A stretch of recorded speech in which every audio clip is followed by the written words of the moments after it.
Hola, sean todos bienvenidos al episodio número 4 de FLX, el podcast. El día de hoy vamos a hablar sobre las emociones. Primeramente, ¿qué son las emociones? Bueno, son estados afectivos que experimentamos todos los seres humanos.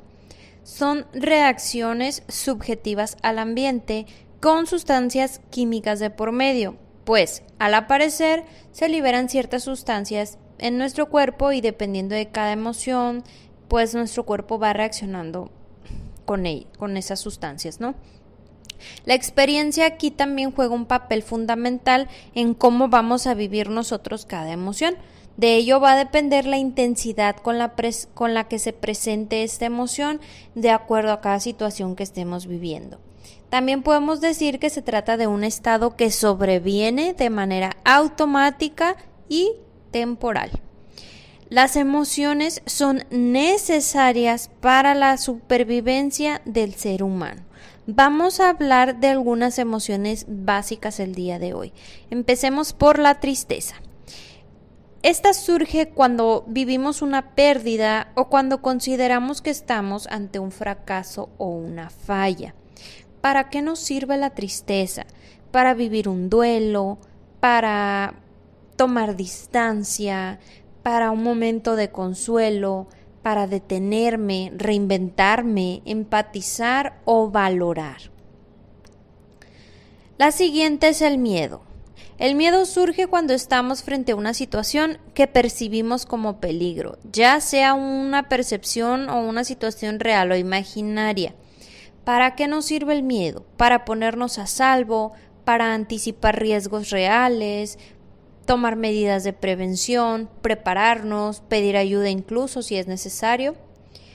La siguiente es el enojo. El enojo surge cuando estamos frente a una situación que percibimos como injusticia.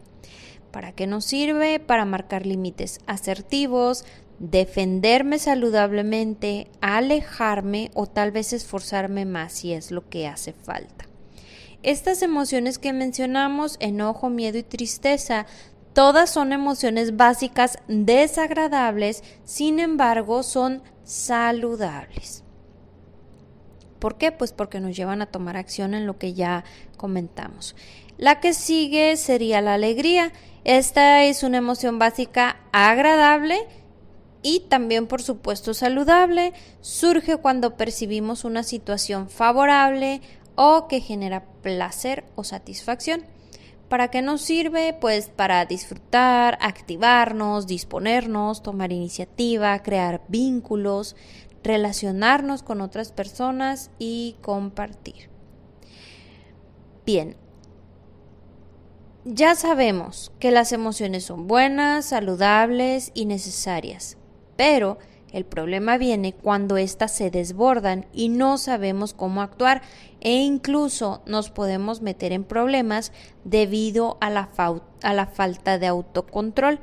Entonces, ¿qué puedo hacer para empezar a controlar mis emociones? Pues las emociones, como ya dije, no son malas, ni es malo sentirlas. Lo importante aquí es saber qué hacer cuando cada una aparece. Voy a hablar sobre 6 pasos importantes para el manejo correcto de una emoción. Empecemos por el paso número 1, que sería identifícala. Este es el paso más importante. Es de suma importancia ponerle nombre a lo que sentimos. Es decir, identificar qué emoción estoy sintiendo realmente para saber entonces por qué la estoy sintiendo y qué hacer con ella. Por ejemplo, identifico que me siento enojado. Bueno, ¿por qué es? ¿Porque se burlaron de mí? O más bien me siento triste por esa situación. ¿Qué es lo que siento? ¿Qué siento y por qué lo siento? Una vez que tenemos perfectamente identificado este punto, que sabemos qué emoción es la que se está presentando, vamos a reconocerla. ¿De qué se trata la emoción? Date permiso de sentir. Identifica en qué partes de tu cuerpo se está manifestando y cómo lo hace. Por ejemplo, sé que estoy triste porque siento a lo mejor una profunda presión en mi pecho, porque siento ganas de llorar, estoy con poca energía, etc. Reconoce esa emoción. El siguiente paso sería medirla. Trata de imaginar un vaso. Si ese vaso tuviera agua y el agua fuera tu emoción, ¿hasta dónde estaría ese vaso? ¿Estaría hasta la mitad de agua? ¿Estaría casi lleno? ¿Estaría totalmente lleno tal vez? Esa es una manera muy práctica de visualizar la intensidad de tu emoción y podemos saber si todavía la podemos controlar, si está a punto de salirse de control, si ya se desbordó. ¿Ok? Una vez que realizamos esta medición, iríamos al siguiente paso, que sería regularla. Existen muchas formas de regular una emoción. Con la práctica tú irás descubriendo cuál te resulta más útil. Por ejemplo, puede ser con ejercicios de respiración. Otra técnica sería escribir todo lo que está pasando por tu mente, escribirlo, pero una vez que lo escribes, pues a lo mejor romperlo o a lo mejor quemar el papel donde lo escribiste, porque si no corremos el riesgo de estar regresando a leer lo mismo y sería lo mismo que dejarlo en nuestro cerebro. Entonces mejor sacamos toda esa información, la plasmamos en papel y nos deshacemos de ella. Otra forma de regular una emoción sería tomar una caminata, tal vez correr, hacer pues otro tipo de ejercicio, cualquier tipo de ejercicio, tomar un tiempo fuera, es decir, pongo pausa a la discusión, en caso que eso fuera, me retiro un momento, trato de calmarme, respiro profundo. Una vez que bajé la emoción, entonces regreso a arreglar la situación. No es nada más irme, no es voy, me calmo y regreso a arreglar la situación, pero pues ya que estoy tranquilo o ya que estoy tranquila. También otra cosa que nos podría ayudar mucho sería golpear algo, pero aquí es importante tener en cuenta que debe ser algo con lo que no nos hagamos daño a nosotros mismos ni hagamos daño a alguien más. ¿Cómo lo podemos hacer? A lo mejor golpeando una almohada, golpeando una cobija o algo similar, o si tienes acceso a un costal de boxeo y tienes pues tus guantes, es importante hacerlo con guantes, pues ahí también, ¿no? Sería una manera de regularnos, de descargar la emoción que se está presentando. Bueno, una vez que regulamos, usamos la emoción. ¿Cómo la vamos a usar? Bueno, como vimos en la primera parte, las emociones tienen funciones y nos llevan a tomar acción en ciertos aspectos distintos cada una, ¿no? Usemos entonces cada emoción para lo que es. Si la emoción es el enojo y estoy enojado con alguien porque me está tratando mal, entonces pongo límites. Obviamente tratando de que esos límites sean asertivos. O me alejo del lugar hasta que ese alguien que me está haciendo daño pues se calme. De ahí la importancia de saber identificar realmente qué emoción estamos sintiendo y cuáles son esas funciones o para qué me sirve cada una, porque entonces voy a saber cómo la voy a usar. Voy a tener noción de qué es lo que tengo que hacer, por qué está surgiendo y qué tengo que hacer para poder volver a mi estado original, a esa homeostasis, a esa tranquilidad, a esa paz que tenía antes de que apareciera la emoción, ¿ok? El paso número 6 y último pues sería dejar ir la emoción, ¿no? Obviamente tenemos que, si la emoción ya cumplió su función, debemos dejarla ir, debemos cerrar ese ciclo.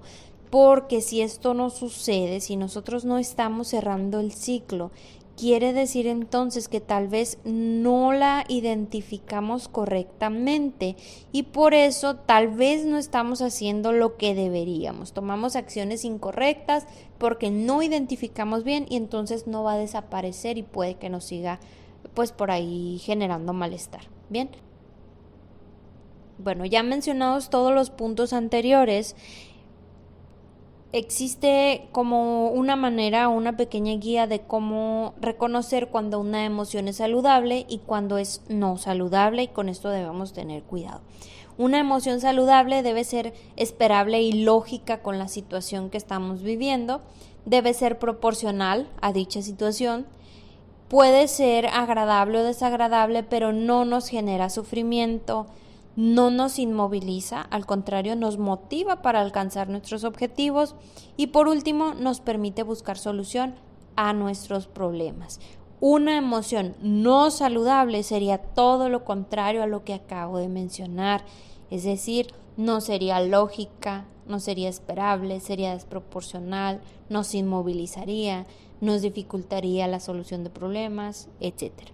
Entonces, la invitación es identificar nuestras emociones, conocerlas y saber cómo trabajar con ellas para dejarlas ir, para que las emociones siempre sean saludables y no se conviertan en emociones no saludables, porque entonces sí eso nos podría acarrear pues problemas, ¿no? Problemas emocionales, problemas en nuestras relaciones con otras personas, problemas en general en nuestra vida. Entonces la invitación es esta.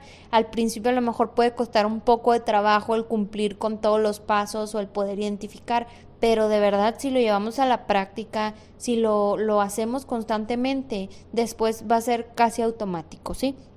Y va a ser mucho más fácil y van a poder observar todos los cambios positivos que se pueden presentar con nuestra persona, con cómo nos sentimos con nosotros mismos y cómo nos relacionamos con los demás y cómo nos sentimos también al estar interactuando pues con otras personas. Esto ha sido todo, nos vemos en el siguiente capítulo. Gracias.